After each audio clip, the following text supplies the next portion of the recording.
Is she qualified for that job from what you know right now? Again, your own experience at the CIA, she's going to be director of DNI. Yeah, I mean, I think that I was literally one of the first employees when we stood up the Director of National Intelligence Office, and I have real concerns. Again, people have to be of a certain character and certain qualification.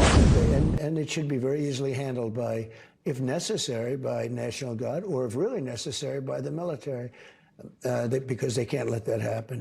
Donald Trump could not have done a worse job selecting nominees for his cabinet: Matt Gaetz, Tulsi Gabbard, RFK Jr. These are some of the most unqualified and dangerous people to ever potentially serve at the highest level of our government. And it's a humiliation to our country for them to even be considered. But it's not just our country being humiliated. Donald Trump is actually humiliating his own potential cabinet members in a post that he made last night. And this post is blowing up not just in his face, but RFK Jr.'s as well. Because MAGA is a little upset with his qualifications now too. Now, of course, RFK Jr. has said plenty of things that should make him unqualified for this job, but it's what Donald Trump posted last night that has MAGA so upset. And we are going to get into that all. But before we do, if I could quickly ask you to leave a like on this video, and if you haven't already, to hit that subscribe button, it goes a long way. And it really means the world to me now. Before we get into the photo that was posted, I want to hear from Hakeem Jeff about Donald Trump cabinet nominees and what Democrats are going to do to push back against them. I want to ask you now about that report that the House Ethics Committee was set to vote on to release into former Congressman Matt Gaetz, of course, President-elect Trump's pick to be the next Attorney General. Speaker Johnson is now saying that the report should not be released. What's your reaction to what Speaker Johnson is saying? Of course it should be released, and that's not just Democrats saying that. You have repeatedly seen Senate Republicans make clear, who are on the Senate Judiciary Committee or throughout that chamber, say that they want access to all available information so they can make a decision about whether the nominee for Attorney General is qualified to serve in that office. The Senate has a clear responsibility to serve as a separate and co-equal branch of government and a check and balance. That's as America as baseball, motherhood, and apple pie. Yeah. All right, let me ask you about another pick, President-elect Trump's pick for Director of National Intelligence, Tulsi Gabbard, of course, your former colleague in the House. Here's what Democratic Congresswoman Debbie Wasserman Schultz had to say about her just this week. Take a look. Tulsi Gabbard is someone who has met with war criminals, violated the Department of State's guidance, and secretly, clandestinely went to Syria and met with Assad, who gassed and attacked his own people with chemical weapons. She's considered to be essentially by most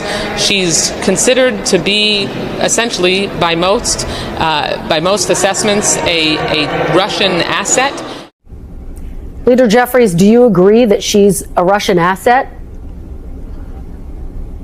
Here's what I have to say about several of the nominations that have been made by the incoming president, including the one that Debbie Wasserman Schultz was referring to.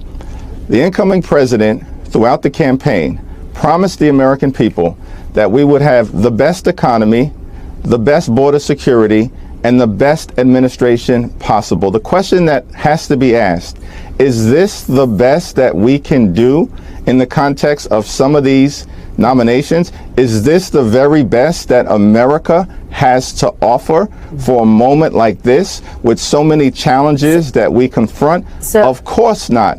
America deserves better. Hopefully, we'll see the Senate Republicans do their job, scrutinize these picks, certainly confirm those that meet the basic level of qualifications, and reject others. Leader Jeffries, you're not willing to say she's a Russian asset?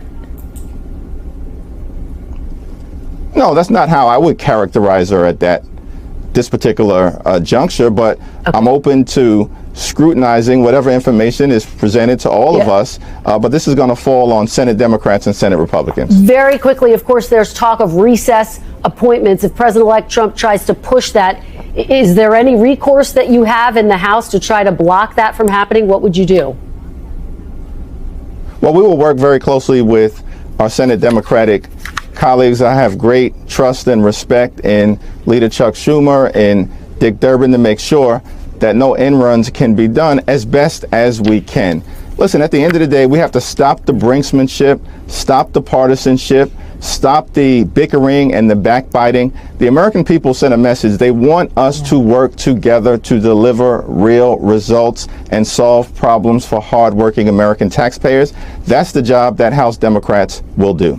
All right, Leader Jeffries, thank you so much for joining us this morning. We really appreciate it. Of course, Donald Trump does not believe in checks and balances, and he wants unlimited power. That's why he said he would be a dictator on day one. It is up to Democrats in Congress to hold him accountable and make sure their Republican colleagues are actually following the constitutionally ordered processes for the confirmation of members to Donald Trump cabinet. That is what we have to do. We have to push back as much as we possibly can. And like I said, it seems like it's not just Democrats pushing back, because now MAGA is upset with RFK Jr. because after Donald Trump attended a UFC event last night with RFK, there was a photo posted by Don Jr. of them enjoying McDonald's together. And as we can see right here, Trump looks pretty happy. So does Elon with his weird face, but RFK Jr., and if we can zoom in just a little bit clearly, looks like he's in a hostage video here.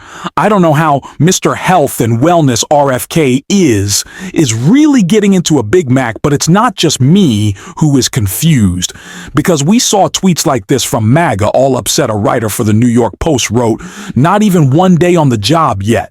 And RFK has already given up on the health shtick. Another MAGA influencer wrote, "Wait, even RFK is eating McDonald's right now." What the RFK Jr. certainly didn't look too happy there to be going against everything that he claims to care about. Yeah, neither was MAGA. But back into the head art that is really actually important, the confirmation of these dangerous individuals.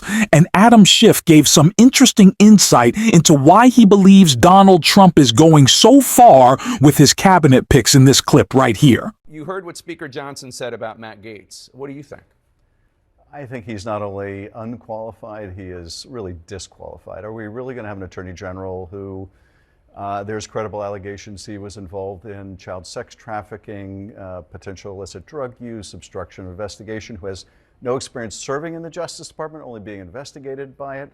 But Jake, I think the whole point with these nominees, several of them, is their unqualification, is their affirmative disqualification. That's Trump's point, because what he wants to do with these nominees is establish that the Congress of the United States will not stand up to him with anything. If they will confirm Matt Gaetz, they will do anything he wants. I mean, look how the Speaker had to tie himself in knots a couple days ago, saying the Speaker effectively should stay out of this. There are important reasons for that. And then getting involved in this, reversing himself.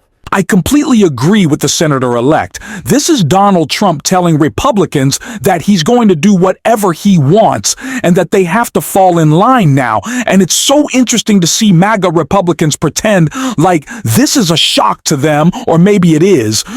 But if it is, you haven't been paying attention, because this is what Donald Trump promised, and now you're going to have to live with it and the repercussions of your votes, because if you don't, you will be the enemy from within. And of course, Adam Schiff knows a lot about that rhetoric, and he talked more about it right here. And it should be very easily handled by, if necessary, by National Guard, or if really necessary, by the military, because they can't let that happen. Do you think that he was talking about using the military against you? And how concerned are you about retribution? Clearly, that's what he was talking about. Would he go to that length with the military, essentially fulfill some kind of a unconstitutional order? I would hope the military would have more independence than that. Historically, the military has stood up to civilian authority where civilian authority has suggested, as in his first administration, unconstitutional acts. Look, I'm not going to be intimidated by anything he says, by anything he does. If I was, I wouldn't be on your show. I'm going to do my responsibility in the Senate. Californians are expecting me, first and foremost, to try to work and get things done, work across the aisle. where the president wants. This has always been Donald Trump's plan. And with Elon Musk and his ginormous amount of wealth on his side as well, Donald Trump is promising to primary anyone who goes against him. And Elon's backing up that guarantee with a bunch of cash. They are going after Republicans, of course. Donald Trump is going after his enemies, but he wants complete loyalty. And if he doesn't get it, he doesn't care. He's just going to try to go around them. So in reality, Republicans are just hurting themselves. People who care about these institutions are losing them to Donald Trump again. This is what Republicans voted for. And now they're having to deal with the consequences. Speaking of the consequences, they are incredibly serious. Donald Trump cabinet picks just aren't unqualified. They're dangerous. And Senator-elect Elisa Slotkin was talking about that with regards to Tulsi Gabbard in this clip right here. Is she qualified for that job from what you know right now? Again, Your own experience at the CIA. She's going to be director of DNI. Yeah, I mean, I think that I was literally one of the first employees when we stood up the director of National Intelligence Office, and I have real concerns. Again, people have to be of a certain character and certain qualification, because if you have the wrong people in these jobs, it's not just a parlor game. What concerns you about her? And certainly there's been reporting about her past statements about Russia, about Ukraine. I just need to know that the people who are in these jobs are not going to be guided by politics and what someone tells them they think they should be seeing in the intelligence or in the defense picture, but what is actually the truth on the ground. Speaking truth to power is one of the most important things the intelligence community does. And if you have someone in there who feels more beholden to telling the president what he wants to hear, I got a real problem with that.